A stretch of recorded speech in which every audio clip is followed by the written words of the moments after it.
looking out onto my eyelashes in an agony of delightful anticipation. Listen to them, the children of the night. What music they make.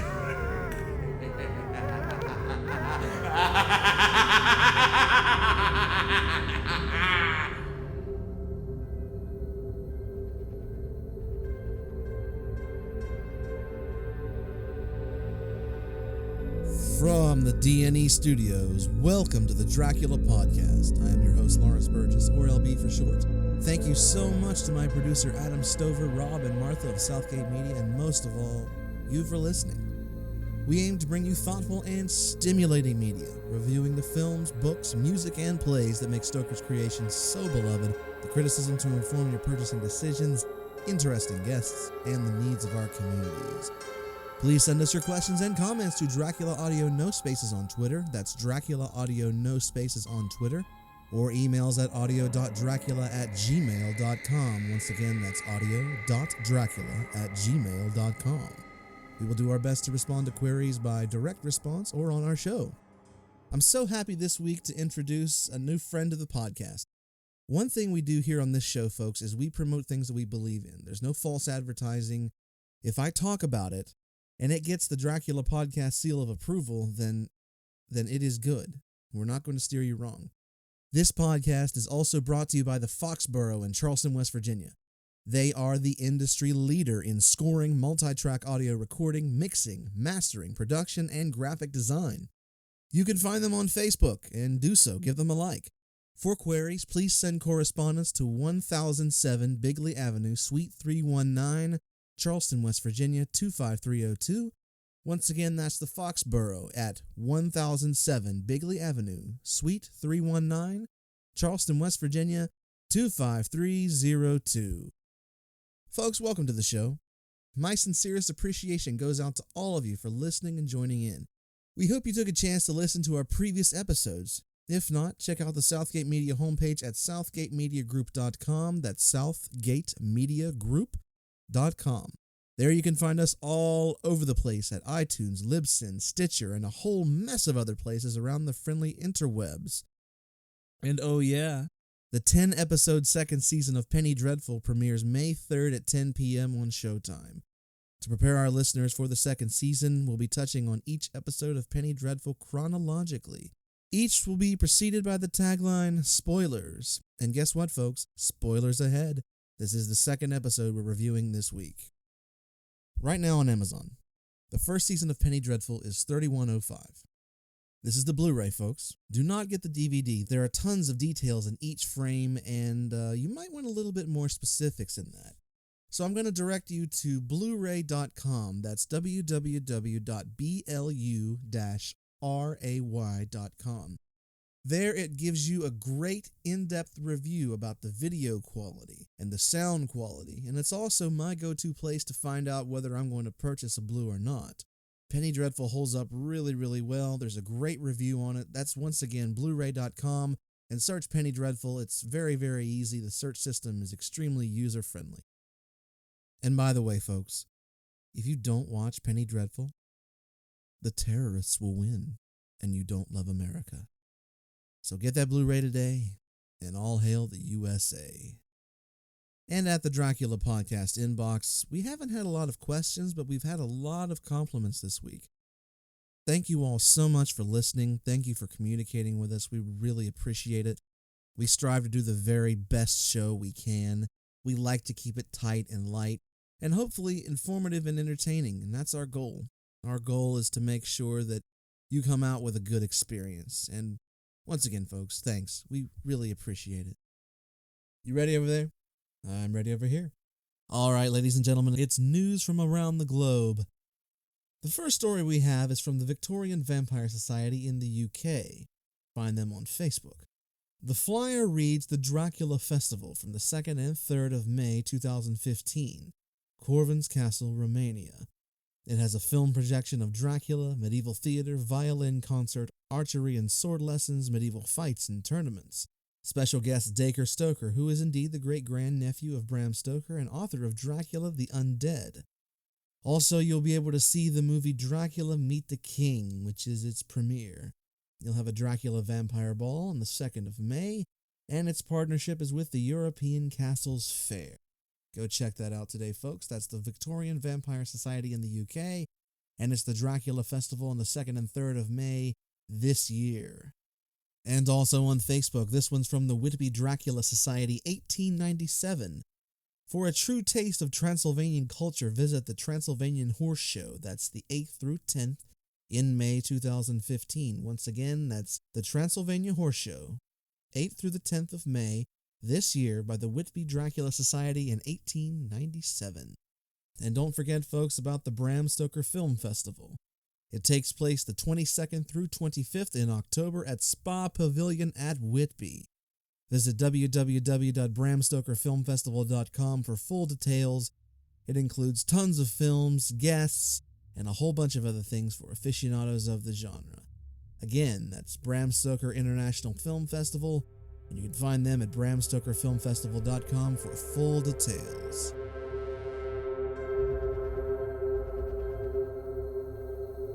As promised, folks, here it is.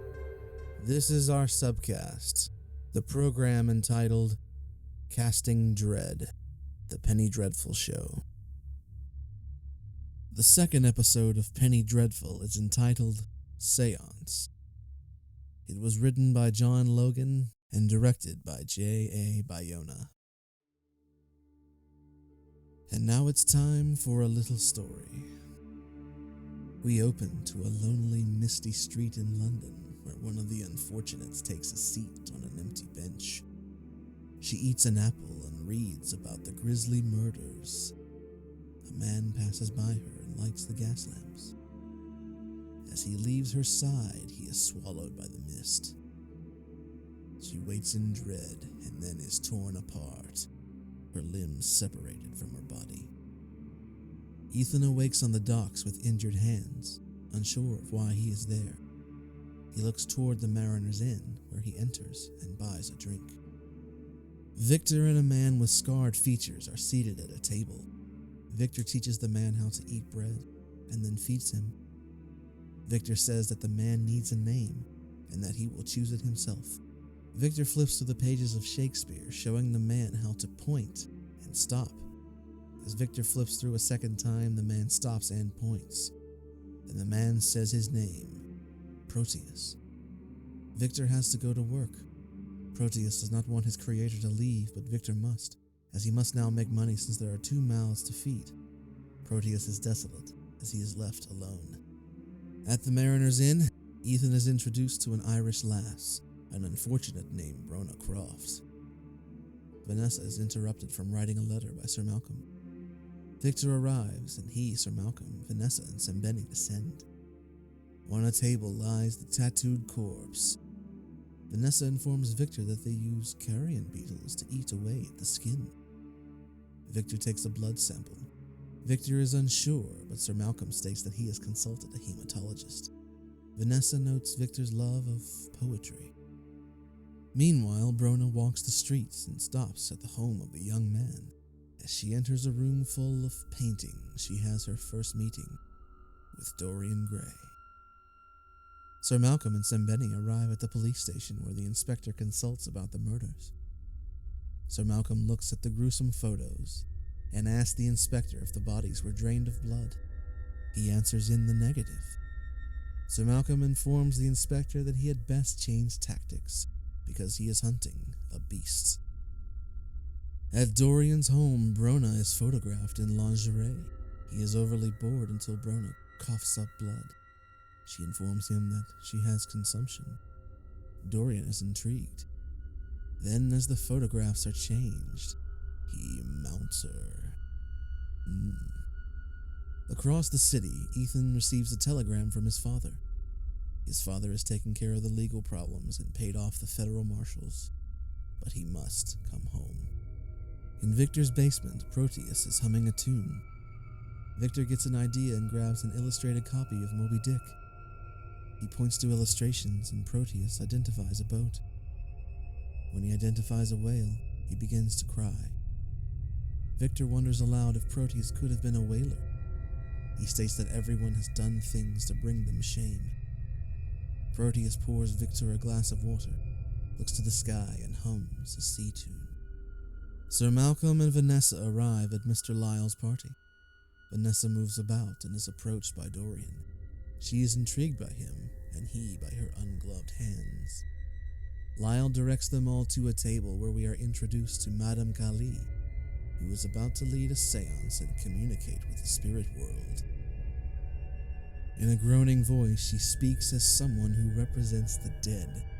Kali is representing the name Amunet, and yet informs them that there is a presence of another. Suddenly, Vanessa calls out she is taken by an entity who talks to Sir Malcolm. She tells him that she will be a proper explorer and wonders if he will name a mountain after her. He is deeply moved. Then Vanessa turns on Madame Kali and screams that the being inside is much older. The entity screeches at Sir Malcolm, his past indiscretions coming to life. Then the being states that it is staring into the red eyes and sharp teeth. It begs Sir Malcolm to save her. Mr. Lyle's guests flee in terror as her body contorts. Sir Malcolm is left alone in anguish. Vanessa leaves the party amidst the chaos and walks into the streets. The first man she meets, she seduces and mounts him. All the while, Dorian watches. Sir Malcolm returns home to find Vanessa asleep and worn. He puts a blanket over her. Meanwhile, Ethan wants to buy Brona breakfast. Instead, they agree to dinner. At the museum, Mr. Lyle states that Vanessa has put Madame Kali to shame. Sir Malcolm inquires about the hieroglyphics on the tattooed corpse. Lyle states that one of the images depicts Amunet, the hidden one, and also tells Malcolm that he must forget these images, for Amunet was the consort of Amun-Ra, the first hidden one, the original Serpent Prince. He warns Malcolm not to let on, for who would want to know that they are hunted by the devil? Victor takes Proteus on a long walk, teaching him about food and animals. They have a kind introduction to Ethan and Brona. Then Proteus looks towards the river where he sees the boats and remembers. He has a wife. When returning home, he tells Victor that he shall have many friends. But suddenly, he is still. A vicious hand tears out from his chest and rips him apart. Victor is stunned, crying over the still form of Proteus. A long-haired pale man, scarred and covered with blood, speaks out. Your firstborn has returned, Father. And that, ladies and gentlemen, was our bit of story time. We are introduced to Brona Croft and Madame Kali, once again meeting Mr. Lyle. Victor's creation gets a name, Proteus, only to have him ripped apart. We are once again left with many questions. Who are Amun-Ra and Amunet? And why does Vanessa have this remarkable connection to one of them? Dorian Gray is a charming man, and yet bored. A man in search of stimulation. What else is going on behind closed doors? And who is the long-haired pale man calling Victor Frankenstein father? The episode is marvelous. The directing superb. It feels true and real. I think the Proteus was taken too soon. They should have established Victor and Proteus's relationship before taking him. However, this is a short season and they have to pull out all the stops. So that is actually understood. What makes this episode unforgettable is Ava Green. Her performance in Seance is one of the great performances of our time, if not of all time. She's doing things that haven't been done before on the screen. Every award denied her is a shame.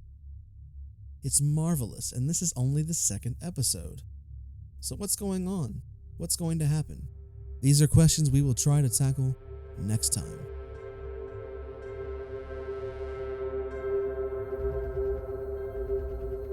Now we're getting into the portion of the show which deals with our causes. The cause of the week was actually brought to my attention by a friend of mine. His name is Zach Kuhn. He's a successful DJ in Charleston, West Virginia. He's going around to the Quaker Steak and Lube restaurant in Southridge. He's hosting an event. The event is actually called Cure Ioki. I'm actually going to read from the Facebook event page. This is an event to raise money and awareness for cancer. Your attendance will benefit West Virginians who suffer from cancer and their families. Chad Beam and the Three Bettys Foundation will be bringing you the most exciting karaoke and dance show around. T-shirts will be $20 and bracelets are $4, with all proceeds going towards the cause. The Three Bettys Foundation deals with cancer patients and their families. If you, one of your family members, or one of your friends has ever been touched by cancer, you know what a diabolically cruel disease it is. I've been touched multiple times in my life by family and friends. It's a vicious thing, and anyone who makes a stand to raise money and awareness for cancer, it's always a good thing. To find more information about the Three Bettys Foundation, check them out on Facebook. It's the number 3, Bettys, which is Betties Foundation. Go ahead and give them a like, follow up, and see how you can donate and raise awareness for this terrible disease. And now we're getting into the media review portion of our show, or as Professor Van Helsing calls it, the ghastly paraphernalia of our beneficial trade. Every time. He nails it every single time. Today we're going back to the silver screen, and our subject today is Dracula's Daughter. Dracula's Daughter was released in 1936 as an intended sequel for the 1931 version of Dracula. And if you want to find out how to consume Dracula and take a listen to our in-depth review, please go back to the very first episode on our revised podcast. Dracula's Daughter was written by Garrett Fort, and it was directed by Lambert Hillier. Lambert Hillier also has a very interesting tie to popular culture, as he was the director of the very first screen incarnation of Batman. That was in 1943. The film stars Otto Kruger, Gloria Holden, Marguerite Churchill, and Edward Van Sloan. Edward Van Sloan, surprisingly, is the only person to reprise his role from the original story, as he plays Professor Van Helsing. So the story itself talks about Countess Maria Zaleska, who is indeed the daughter of Count Dracula, and guess what? She's also suffers from the same disease. And that's the key to the story. They analyzed vampirism as a disease, a mental condition, a psychological disorder, something that can be explained away by medical science. However, things go awry. Though it's called Dracula's Daughter, the story is really about Dr. Jeffrey Garth, who is Otto Kruger's character, and his attempts for romance. His life has been interrupted by Dracula's daughter. I'm not going to spoil too much of it for you. This film is interesting in a bunch of different ways. Commercially, it wasn't very well received. It had a $278,000 budget, but part of the reason why it didn't do so well is because Lugosi wasn't on board. This movie often divides a lot of film critics. Dracula's Daughter is also interesting because it's the first film which indirectly touches the lesbian vampire trope. And that actually goes back to Carmilla, which is from Joseph Sheridan Le Fanu. It was a novella released in 1872. There's a scene in the movie where Countess Zaleska goes on the streets and finds a model to paint. It's implied that there is some sort of romantic relationship. It's not at all graphic, and it is artfully and tastefully done, but the censors, as you might be able to guess, took a stand against it. But the focus of this film really should be on the performances. And why I like this film so much is it doesn't necessarily take itself too seriously. It's funny, especially between Otto Kruger and Marguerite Churchill. They've got a lot of good chemistry in it. Edward Van Sloan sort of plays the same character, but he brings a lot of gravitas to the film, which is desperately needed. This film does get the Dracula podcast seal of approval. Unfortunately, you can't buy it on Blu-ray. There's a bunch of different ways you can purchase it. Universal Studios is notorious for putting their films into collections, more specifically their classic Monsters properties. They released one around Halloween last year, which is actually quite expensive. It's $114.40. You get 30 films, but actually, it's really not that good a value, and a lot of the films on here you won't watch. The best way to consume Dracula's Daughter and to get the most value out of it is to buy Dracula the Complete Legacy Collection on DVD. Again, it's unfortunate that this thing isn't on Blu-ray, so you can get the detail Universal is very good. We've ripped them pretty hard on the show for Dracula Untold and the NBC version of Dracula, but what they do is they do film restoration a lot of justice, and this thing should be put on Blu-ray. However, for now, buy Dracula the Complete Legacy Collection on DVD. Right now it stands at $20. There is a ton of value inside it. And actually, this Dracula Legacy Collection was released back in 2004, but this takes it a step further. Not only do you get the 1931 version of Dracula, which has all the documentaries inside, but you also get Dracula's Daughter, The Son of Dracula, House of Frankenstein, House of Dracula, Abbott and Costello Meet Frankenstein, which is another great movie. You get an introduction to the Spanish version of Dracula by Lupita Tovar. It's a really good package, and that's the best way you can buy it. We're not big believers on going out and spending over $100 on really any media property. This is the best value for your collection. Once again, it's Dracula the Complete Legacy Collection. It's $19.99. There you can watch Dracula's Daughter, and you can get a lot of other films, and it gives you context and where Universal wanted the character to go. Go ahead and buy that DVD today. Unfortunately, it's not Blu-ray, but make a lot of noise, and hopefully that'll change.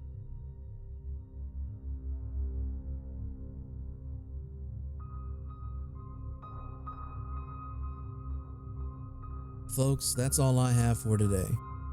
Thank you so much to Rob and Martha and Southgate Media for hosting this podcast. Thank you to my producer Adam Stover, and most of all you for listening. And ladies and gentlemen, to you and yours, have an excellent day.